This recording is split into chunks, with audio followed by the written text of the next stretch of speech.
Hello everybody, welcome to Crypto Stamp.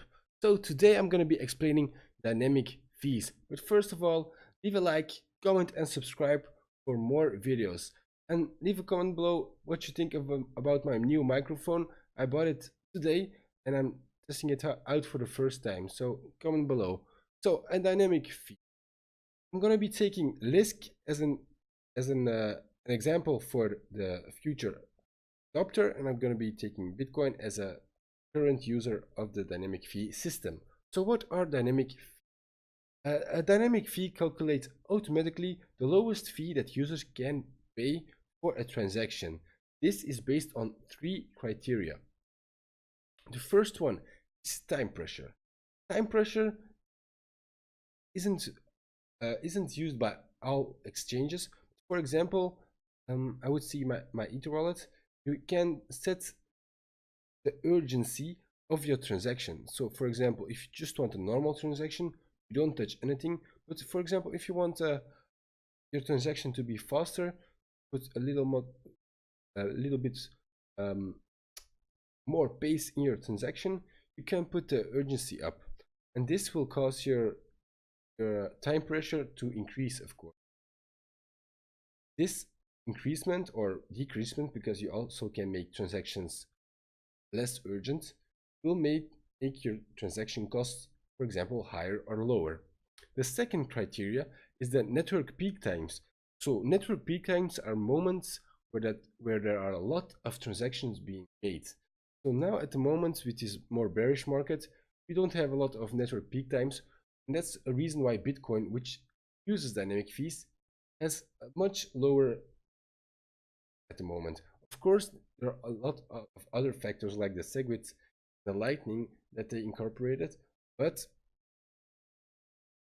the fact that network peak times are less lower now, and that there are not being made so many transactions, also lowers the dynamic fee price. Third and last criteria that dynamic fee used to calculate their fees is the size of the transaction. And here you have to be cautious, because a lot of people are going to be thinking, oh, size of the transaction, they mean that if you make a transaction of 1,000 Bitcoin, it will be more expensive than a transaction of 5 Bitcoin. Well, that's incorrect. The transaction size not dependent on the size of the amount of Bitcoin that you send.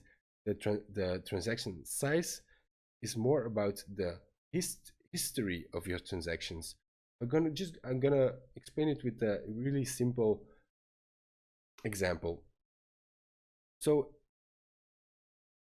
let's say that I gonna send 5 Bitcoin, or let's say 1 Bitcoin to address, but I'm gonna do it for the 50th time. So I have already done this transaction 49 times before, and I'm gonna send 1 Bitcoin to my friend in Saudi Arabia.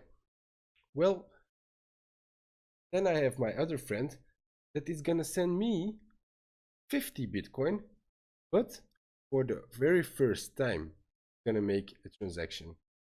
Well, my transaction will be a lot larger, even if it's just 1 Bitcoin, than the transaction of my friend, which is 50 Bitcoin.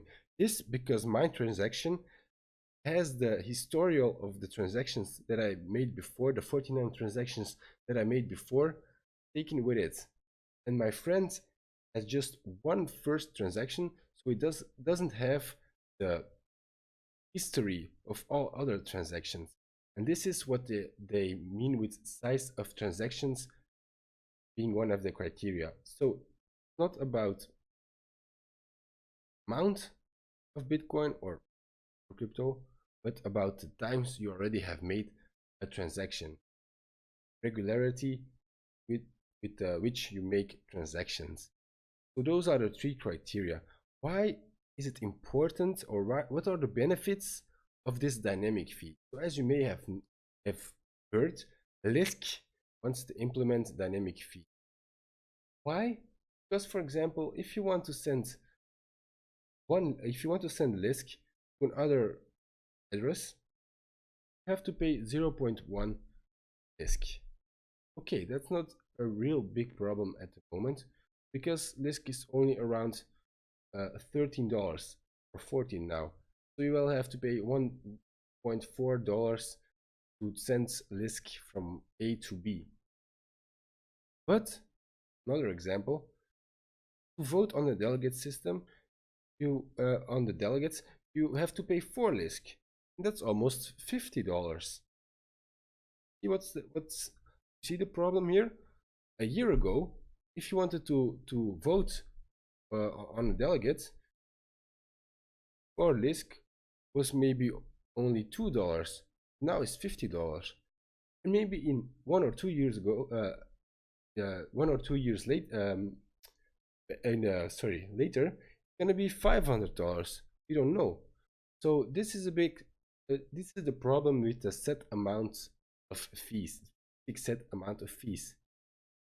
This is why I believe dynamic fee system has to be implemented into all cryptocurrencies, because the crypto space is growing and prices will go up exponentially, and having specific set amounts of fees just won't make the transaction costs sustainable and realistic. So this was just a short video about dynamic fees and what the benefits are and how they work. I hope you liked the video. Leave a comment below and tell me if you did like my new microphone, and hopefully if you are not subscribed, you will subscribe to my channel, and I'll see you in my next video. Bye bye.